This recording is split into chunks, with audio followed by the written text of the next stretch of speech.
Hello friends, welcome to Navmoni school Jamnagar. आज हम पढ़ेंगे स्टैंडर्ड 6, उसमें वसंत। सेम 2 चल रहा है फ्रेंड्स। हमारा चैप्टर नंबर 11 है, जो देखकर भी नहीं देखते। फ्रेंड्स, चैप्टर नंबर 10 में हम झांसी की रानी के बारे में पढ़े थे। अभी चैप्टर नंबर 11 देखते हैं, जो देख कर भी नहीं देखते। तो फ्रेंड, पिक्चर से ही हमें कुछ यहाँ पे चित्र के हिसाब से कुछ देखने को मिल रहा है, कुछ पता चल रहा है कि इस पूरा का पूरा जो चैप्टर है वो कैसा होगा। कि देख कर भी नहीं देखते। इस चैप्टर में कोई बात ज़रूर होगी, देखते हैं। कभी कभी मैं अपने मित्रों की परीक्षा लेती हूँ, यह परखने के लिए कि वह क्या देखते हैं। हाल ही में ही मेरी एक प्रिय मित्र जंगल की सैर करने बाद वापस लौटी। मैंने उनसे पूछा, आपने क्या क्या देखा। फ्रेंड्स, यहाँ पे जो एक मित्र है वो दूसरे मित्र की परीक्षा बार बार लेती रहती है। और उसमें एक मित्र था, वो जंगल में, एक प्रिय मित्र था, वो जंगल की सैर करने के लिए गया था, तो वापस लौटा। तो फिर उसने पूछा कि आपने जंगल में क्या क्या देखा। कुछ खास तो नहीं, उनका जवाब था कि जंगल में कुछ खास नहीं था। मुझे बहुत अचरज नहीं हुआ, क्योंकि मैं अब इस तरह के उत्तरों की आदी हो चुकी हूँ। मेरा विश्वास है कि जिन लोगों की आंखें होती है वे बहुत कम देखते हैं। यानी कि फ्रेंड्स, यहाँ पे जो उनकी फ्रेंड्स थी, उन्होंने कहा कि मैंने कुछ खास नहीं देखा। इसलिए मुझे ऐसा आश्चर्य हुआ कि ये क्यों ऐसा कहते हैं कि कुछ खास नहीं देखा। मुझे ऐसा लग रहा था कि लोगों की आंखें हैं वो कैसी कम दिखाई देती है, यानी उसे देखने में प्रॉब्लम हो रही होगी, इसलिए वो ऐसा बोलते हैं। क्या यह संभव है कि भला कोई जंगल में घंटा भर घूमे और फिर भी कोई विशेष चीज़ न देखे। मुझे जिसे कुछ भी नहीं दिखाई देता को भी सैकड़ों रोचक चीज़ें मिल जाती है, जिन्हें मैं छूकर पहचान लेती हूँ। तो फ्रेंड्स, वो जो बातें कर रही है अभी अपने फ्रेंड्स के साथ, वो देख नहीं सकती लड़की, इसलिए वो कह रही है कि क्या ये संभव है, यानी कि ये क्या हो सकता है। अगर हमारे पास आंखें नहीं है तो हम क्या हमारे पास आंखें है तो हम क्या जंगल में 1 घंटा घूमेंगे तो कुछ दिखाई नहीं दे पड़ता हमें। मुझे भगवान ने आंखें नहीं दी, मेरे पास आंखें नहीं है, तो भी मैं कई सारे चीज़ों के छू लगकर पहचान लेती हूँ। मैं भोजपत्र के पेड़ की चिकनी छाल और चीड़ के खुरदरी छाल को स्पर्श से पहचान लेती हूँ। यानी कि वो कहती है कि मैं भोजपत्र की जो चिकनी छाल होती है और चीड़ की छिरी जो खुरदरी छाल होती है, उनसे वो पहचान लेती है कि किसका ये पेड़ है। यानी कि फ्रेंड्स, जो लोग देख नहीं सकते हैं वो टच करके, यानी कि स्पर्श करके उन्हें पहचानते हैं। सभी चीज़ों को वो स्पर्श करके पहचान लेते हैं, जैसे पेड़ है, पौधे है, दूसरी कोई वस्तु है उसे। वसंत के दौरान में टहनियाँ में नई कलियाँ खोजती हूँ। यानी कि फ्रेंड्स, जो वसंत का समय होता है, जब वसंत के दौरान क्या होता है, नए पेड़ में नए पत्ते आते हैं, फूल आते हैं, तो ये उसमें क्या खोजती है, नई कलियाँ खोजती है। मुझे फूलों के पंखुड़ियाँ की मखमली सतह छूने और उनकी घुमावदार बनावट महसूस करने में अपार आनंद मिलता है। यानी फ्रेंड्स, उसे कहाँ आनंद मिलता है, तो फूलों की पंखुड़ियाँ की मखमली सतह, जो ऊपर की फूलों की सतह होती है, उसे छूने का, और जो फूल होता है उसे महसूस करने का, यानी कि जो उसकी सुगंध होती है वो महसूस करने का आनंद मिलता है। इस दौरान मुझे प्रकृति के जादू का कुछ एहसास होता है। यानी भगवान जो प्रकृति जो बनाई हुई है उसके जादू का इन्हें एहसास होता है। कभी जब मैं खुश नसीब होती हूँ तो टहनी पर हाथ रखते ही किसी चिड़िया के मधुर स्वर कानों में गूंजने लगता है। यानी कि कभी कभी ये इतनी खुश नसीबी है कि कभी कभी वो अभी सिर्फ टहनी पर, यानी कि जो वृक्ष होता है उनकी टहनी पर हाथ रखती है, तो चिड़िया के जो गीत है, चिड़िया का जो मधुर गाना है, वो उन्हें सुनाई देता है। जैसे चिड़िया गूंजने लगती है, वो सुन सकती है। अपनी उंगलियों के बीच झरने के पानी को बहते हुए महसूस कर मैं आनंदित हो उठती हूँ। यानी कि जो पानी होता है झरना का, देखिए, वो उन्हें देखते, वो छू के उन्हें महसूस करते हैं कि वो ठंडा कितना है, उन्हें ये करने में आनंद आता है। मुझे चीड़ की फैली पत्तियाँ या घास का मैदान किसी भी महंगे कालीन से अधिक प्रिय है। यानी कि फ्रेंड्स,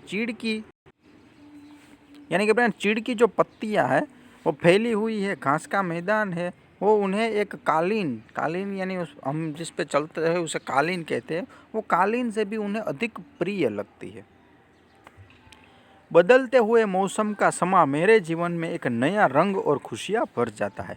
यानी जो मौसम बदलता है फ्रेंड्स, यानी मौसम बदलती है, ऋतुएं बदलती है, तो उनका एक नया रंग उनके जीवन में खुशियाँ भर देता है। हमारे फ्रेंड्स मौसम 3 प्रकार के मौसम, पहले तो सर्दियाँ होती है, फिर गर्मियाँ आती है, फिर बारिश का मौसम होता है। उनमें भी कई सारे ऐसे दूसरी ऋतु, जैसे हमने वसंत और एक ग्रीष्म, शिशिर, हेमंत और वर्षा, ऐसी कई सारी हमारी ऋतु है, हम जानते हैं उसके बारे में। तो इन सभी ऋतु में ये जो लड़की देख नहीं सकती है वो सभी ऋतु का आनंद लेती है और उनको खुशी खुशी इन सभी ऋतुओं को महसूस करती है।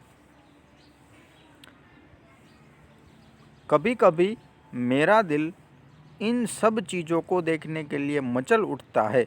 और फ्रेंड्स ये लड़की ये कहती है कि इन सभी जो चीज़ें हैं उनका दिल मचल उठता है ये सब देखने के लिए।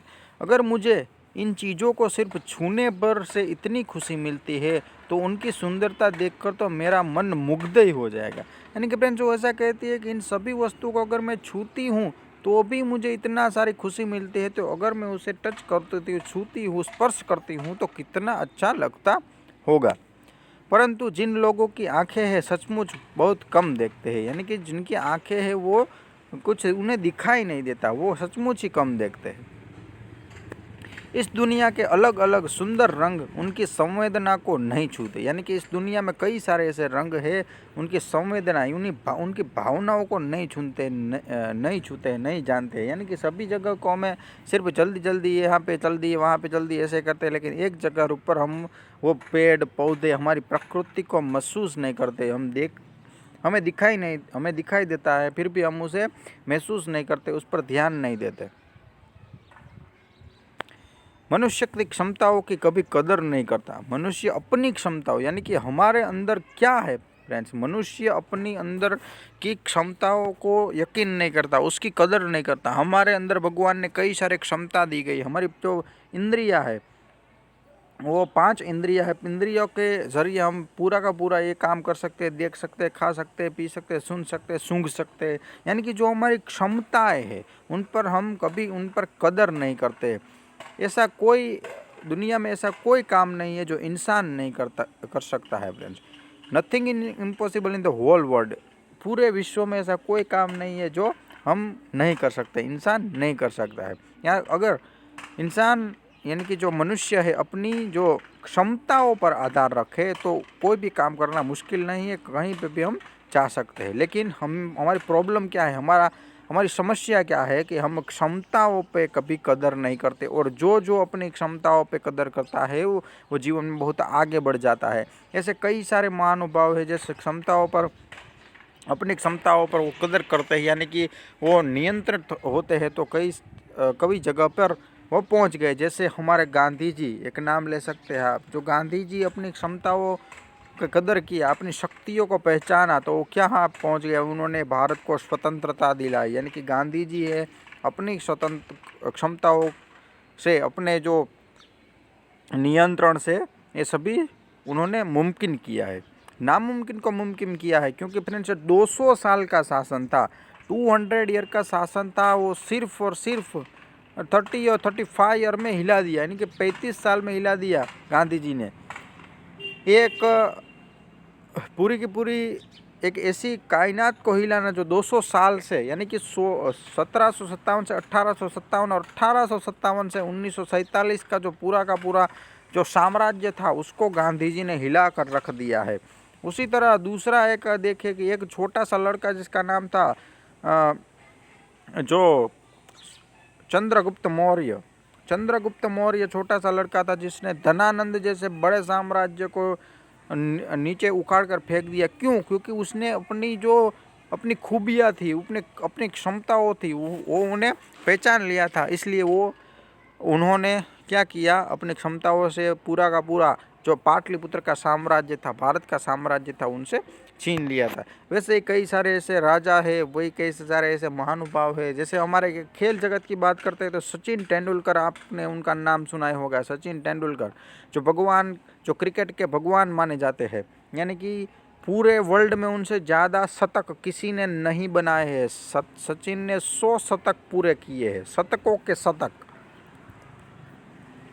शतक का शतक लगाकर 100 शतक। और वर्ल्ड में सबसे ज़्यादा से ज़्यादा रन बनाने वाला व्यक्ति भी सचिन तेंदुलकर है। तो वो भी क्या है फ्रेंड्स, कि उन्होंने भी अपनी जो क्षमता है उन पर ध्यान दिया है और अपनी क्षमताओं को निखारा है, उन्हीं कद्र की है। और कई सारी जो समस्या उनके जीवन में भी आई होगी, लेकिन उन समस्याओं को ध्यान में न रखकर वो आगे बढ़ते रहे और वो कई सारे मुकाम पर पहुँच गए। आगे देखते हैं फ्रेंड्स, वह हमेशा उस चीज़ पर, उसके आसपास लगाए रहता है जो उसके आसपास नहीं है। जो फ्रेंड्स, हमारे मनुष्य की पहली प्रॉब्लम यही है कि जो हमारे पास नहीं होता है, बार बार हम वही उसके पास ही जाने की कोशिश करते हैं। एग्जाम्पल, जैसे हमारे पास कुछ नहीं है, पहले एक साइकिल नहीं थी हमारे पास, फिर साइकिल आ जाती है तो हम साइकिल का आनंद नहीं लेते हैं, लेकिन ऐसा सोचते हैं कि हमारे पास कैसे गाड़ी आ जाए, टू व्हील आ जाए, अगर हमारे पास होंडा कैसे आ जाए, पल्सर कैसे आ जाए। इन सभी गाड़ियों के पास हम पहुंच जाते हैं तो हम देखते हैं कि अभी उनका आनंद नहीं लेते। हमारे पास 2 पहिए वाला अगर वाहन मिल जाता है तो हम उसका आनंद नहीं लेते, लेकिन हम वो ऐसा सोचते हैं कि अभी मेरे पास 4 व्हीलर कैसे आ जाए, मैं कैसे अपनी 4 व्हीलर लेकर बाहर चला जाऊं। यानी कि फ्रेंड्स, जो हमारे पास जो वस्तुएं होती है, जो चीज़ होती है, वो उससे हम क्या करते हैं, दूसरी चीज़ों के आस लगाए बैठते हैं कि ये मैं मिल जाए, वो मिल जाए, ये मिल जाए। अगर हमारे पास 4 व्हील भी हो जाए फिर भी हम कहेंगे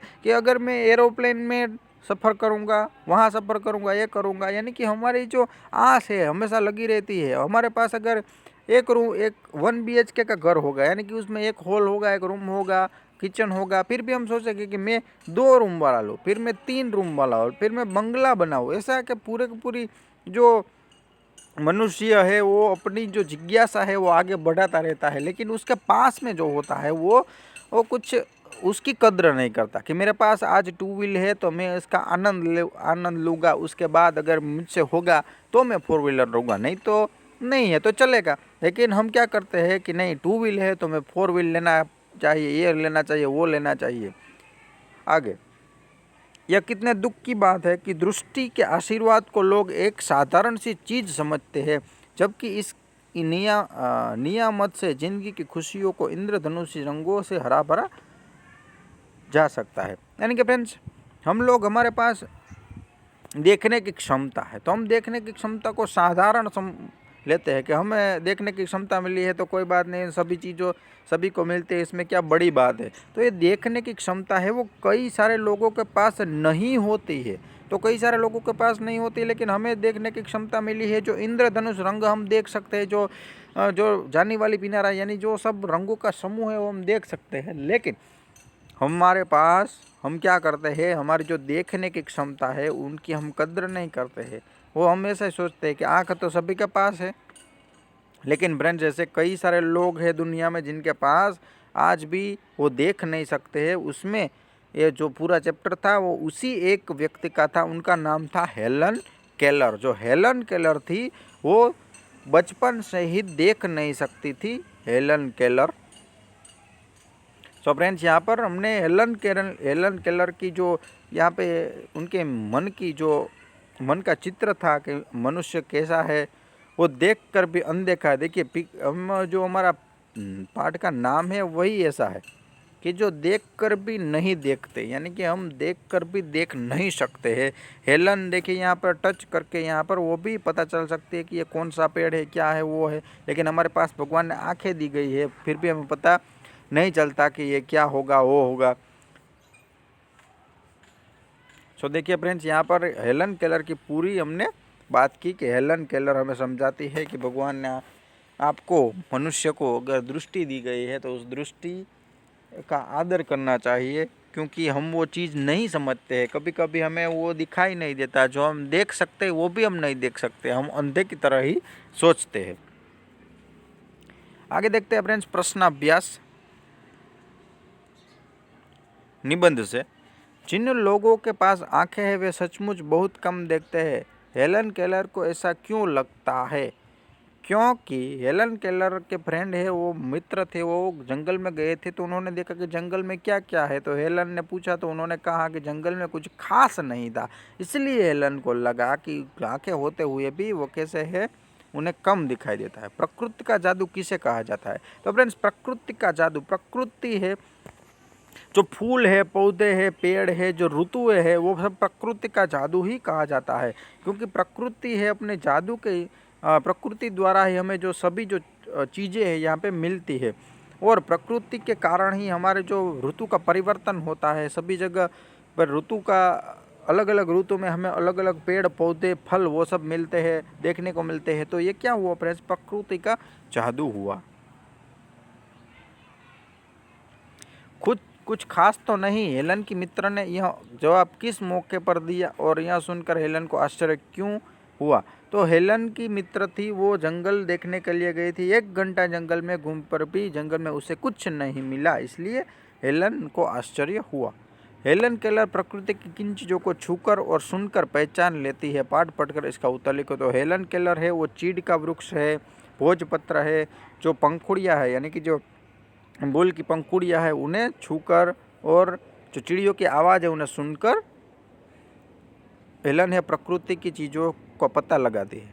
जबकि इस नियामत से जिंदगी को खुशियाँ के इंद्रधनुषी रंगों से हरा भरा जा सकता है। तुम्हारी नज़र में इसका अर्थ क्या है? यानी कि फ्रेंड्स, हमारे प्रकृति में दी गए सभी जो रंग है, यानी कि हमारे प्रकृति में जो फूल है, पौधे है, पेड़ है, जो बिरंग बिरंगे होते हैं, पूरी के पूरी हमारी दुनिया रंग बिरंगी है। तो उन्हें देखकर हम भगवान का शुक्रिया अदा कर सकते हैं, मनुष्य हमारी क्षमताओं का कदर कर सकते हैं। इसलिए यहाँ पे ऐसा किया गया है, कहा गया है। निबंध से आगे, आज तुमने अपने घर से आते हुए बारीकी से क्या क्या देखा सुना? मित्रों से साथ चर्चा करें। फ्रेंड्स, ये आपको बताना है। कान से न सुनने पर आसपास की दुनिया कैसी लगती है, इस पर टिप्पणी करें। अगर किसी को सुना ही नहीं देता है तो वो कैसा होगा, उसके बारे में आपको बताना है। कई चीज़ों को छूकर ही पता चलता है, जैसे कपड़ों की चिकनाहट या खुरदुरापन, पत्तियों की नसों का उभार आदि। ऐसी और चीज़ों की सूची और तैयार करो जिनको छूने से उनकी खासियत का पता चलता है। फ्रेंड्स, तो आप ये ट्राई कीजिएगा। उसके बाद हम अपनी 5 इंद्रियों में से आँखों का इस्तेमाल सबसे ज़्यादा करते हैं। ऐसी चीज़ों के एहसास की तालिका बनाओ जो तुम बाकी 4 इंद्रियों से महसूस करते, जैसे सुनना, चखना, सूंघना, छूना। इनके बारे में आपको बताना है। तुम्हें किसी ऐसे व्यक्ति से मिलने का मौका मिले जिसे दिखाई न देता हो, तो तुम उसके प्रकृति के, उसके अनुभव के बारे में क्या क्या पूछना चाहोगे? तो फ्रेंड्स, ये आपको पता लगाना है कि आप अगर किसी दिव्यांग व्यक्ति से मिलते हैं जिन्हें दिखाई नहीं दे रहा है, तो आप उसे क्या क्या प्रश्न पूछेंगे। देखिए, अनुमान और कल्पना। यहाँ पे अनुमान और कल्पना, इस तस्वीर में तुम्हारी पहली नज़र कहाँ जाती है? तो फ्रेंड्स, यहाँ पर आपको देखना पड़ेगा कि आपकी पहली नज़र, आपको बोलना है गली में क्या क्या चीज़ें हैं। तो ये फ्रेंड्स गली है पूरी की पूरी, इसमें कौन कौन सी चीज़ें हैं, कौन कौन सी चीज़ें हैं जो तुम्हारा ध्यान अपनी ओर खींच रही है, इसमें से कौन सी ऐसी चीज़ है जो आपका ध्यान खींच रही है। इन गली में हमें कौन कौन सी आवाज़ें सुनाई देगी, तो कौन कौन सी आवाज़ सुनाई देगी आपको बताना है। ये आप खुद कीजिएगा। भाषा की बात, पाठ में स्पर्श से संबंधित कई शब्द आए हैं। नीचे ऐसे कुछ और शब्द दिए गए हैं, बताओ किन चीज़ों का स्पर्श ऐसा होता है। सो फ्रेंड्स, यहाँ पे चिकना, मुलायम, लिजलिजा, सख्त, गर्म, खुरदुरा, उखड़ा बुखड़, बुरबुरा, ऐसे यहाँ पे स्पर्श दिए गए हैं। तो हमें बताना है, यानी कि आप ये ट्राई कीजिएगा कि ये कौन सा चिपचिपा है, खुरदुरा है। अगर मुझे इन चीज़ों को छूने भर से इतनी खुशी मिलती है तो उनकी सुंदरता देखकर तो मनुष्य मन मुग्ध ही हो जाएगा। ऊपर रेखांकित संज्ञाओं क्रमशः किसी भाव और किसी विशेषता के बारे में बता रही थी। ऐसी संज्ञाएं भाववाचक कहलाती है। गुण और भाव के अलावा भाववाचक संज्ञाओं का संबंध किसी की दशा और किसी के कार्य में भी होता है। भाववाचक संज्ञा की पहचान यह है कि इससे जुड़ा शब्दों को हम सिर्फ महसूस कर सकते हैं, देख या छू नहीं सकते। नीचे लिखे भाववाचक संज्ञाओं को पढ़ो और समझो। इनमें से कुछ शब्द संज्ञा और कुछ क्रिया से बने हैं, इन्हें भी पहचान कर लिखो। फ्रेंड्स यहाँ पे देखिए भाववाचक संज्ञा, नाम ही ऐसा है भाववाचक संज्ञा, यानी कि जिसमें भाव हो, जिसमें जो हमें दिखाई नहीं देते। फ्रेंड्स भाव हमें दिखाई नहीं देता, दुख है हमें दिखाई नहीं देता, सुख है वो भी हमें दिखाई नहीं देता, जो घृणा है, गुस्सा है वो भी हमें दिखाई नहीं देता। ऐसे सभी भाव को हम भाववाचक संज्ञा कहते हैं। तो यहाँ पे नीचे है मिठास, बुढ़ापा, ताजगी, भूख, घबराहट, क्रोध, शांति, बहाव, मजदूरी, भोलापन और फुर्ती। इन चीज़ों को हम देख नहीं सकते हैं। मैं अब इस तरह उत्तरोत्तर की आदि हो चुकी हूँ। उस बगीचे में अमलतास, शेमल, कजरी आदि तरह तरह के पेड़ थे। ऊपर लिखे शब्द में रेखांकित शब्द देखने से मिलते जुलते हैं, पर उनके अर्थ भिन्न भिन्न है। नीचे दिए कुछ और समरूपी शब्द दिए गए हैं और वाक्य बनाकर उनका अर्थ स्पष्ट कीजिए। फ्रेंड्स यहाँ पे एक शब्द के दो अर्थ होते हैं। एक शब्द यहाँ पे आदि दिया गया है कि उत्तरों की आदि, आदि का मतलब होता है कि उसे एक टेव सी हो गई है, और यहाँ पर आदि इसका मतलब होता है वगैरह होता है। जैसे यहाँ पर अवधि और अवधि, एक अवधि का मतलब होता है समय होता है, कि एक है अवधि का समय होता है, और दूसरा है अवधि का मतलब जहाँ पे पैसे रखते हैं मुद्दत, वही। मैं और मैं ये दोनों में है मेल और मैल, और दिन, दिन एक का दिन होता है, दिन यानी दिन जो सुबह, एक दिन होता है गरीब। सील और सील, एक होता है सील यानी उसको बंद करके, एक सील होता है जो मछली। यहाँ पे मेल यानी कि जो कपड़ों में लगा होता है मेल, और ये मेल यानी कि रेल की बात हो रही है। और यानी कि दूसरा, और यानी कि दो बीच में और लगता है, वही तो शब्दों के बीच में। चलिए सुनना और देखना। एनसीईआरटी द्वारा निर्मित श्रव्य कार्यक्रम हेलन केलर आप देख सकते हैं। सई परांजपे द्वारा निर्देशित फीचर फिल्म स्पर्श पे आप देख सकते हैं। ध्यान देने वाले शब्द जैसे परखना तो कि जांच करना, शेर तो कि भ्रमण, अचरज, आश्चर्य आदि, अभ्यस्त, रोचक, रुचि बढ़ाने वाला, खूब, खुशनसीब, भाग्यवान, समा, वातावरण, माहौल, मुग्ध, मोहित, कदर, गुणों की पहचान, नियमित, ईश्वर की देन। सो फ्रेंड्स यहाँ पर ऐसे हमारा चैप्टर कंप्लीट हुआ। अभी देखिए फ्रेंड्स संज्ञा की यहाँ पे एक बात हुई थी कि संज्ञा के बारे में बात करते। तो सब फ्रेंड्स संज्ञा है, उसके यहाँ पे एक प्रकार की बात की भाववाचक संज्ञा। उसके बाद हम दूसरी एक संज्ञा है जातिवाचक संज्ञा। जातिवाचक संज्ञा का मतलब होता है फ्रेंड्स कि पूरी के पूरी जो जाति होती है उसके बारे में पता चले। जैसे जातिवाचक संज्ञा नदी है तो नदी पूरे एक जाति, पर्वत, ये सब क्या है, जाति है। उसके बाद एक संज्ञा है व्यक्तिवाचक संज्ञा। व्यक्तिवाचक संज्ञा, सो फ्रेंड्स व्यक्तिवाचक संज्ञा होता है, उसके अंदर क्या होता है, नाम होते हैं। जैसे कि रमेश, महेश, हीना, नीना, नदी जैसे नाम है, जैसे कि नर्मदा, सिंधु, तापी, हिमालय, जो नाम जिसमें लिखा हो उसे व्यक्तिवाचक संज्ञा कहते हैं। उसके बाद एक संज्ञा है द्रव्यवाचक संज्ञा। जैसे द्रव्यवाचक में फ्रेंड्स पढ़ने से ही पता चल जाएगा कि द्रव्य जिसमें मात्रा की बात की गई है, जैसे घी, तेल, मिश्री, ऐसे चाय, इन सभी को हम द्रव्यवाचक संज्ञा कहते हैं। और एक है समूहवाचक संज्ञा। समूहवाचक संज्ञा यानी जो समूह में होते हैं, जैसे सेना है हमारी, वो समूहवाचक हो गए। उसके बाद क्लास, तो क्लास भी समूह में हो गया। तो फ्रेंड्स ये समूहवाचक संज्ञा कहते हैं। तो संज्ञाओं के कुल प्रकार है, उसमें पहला है व्यक्तिवाचक संज्ञा, उसके बाद है जातिवाचक संज्ञा, उसके बाद है समूहवाचक संज्ञा, उसके बाद है द्रव्यवाचक संज्ञा, और उसके बाद है भाववाचक संज्ञा। याद रखिएगा फ्रेंड्स संज्ञा के बारे में, और वीडियो को देखते रहिएगा। Thank you.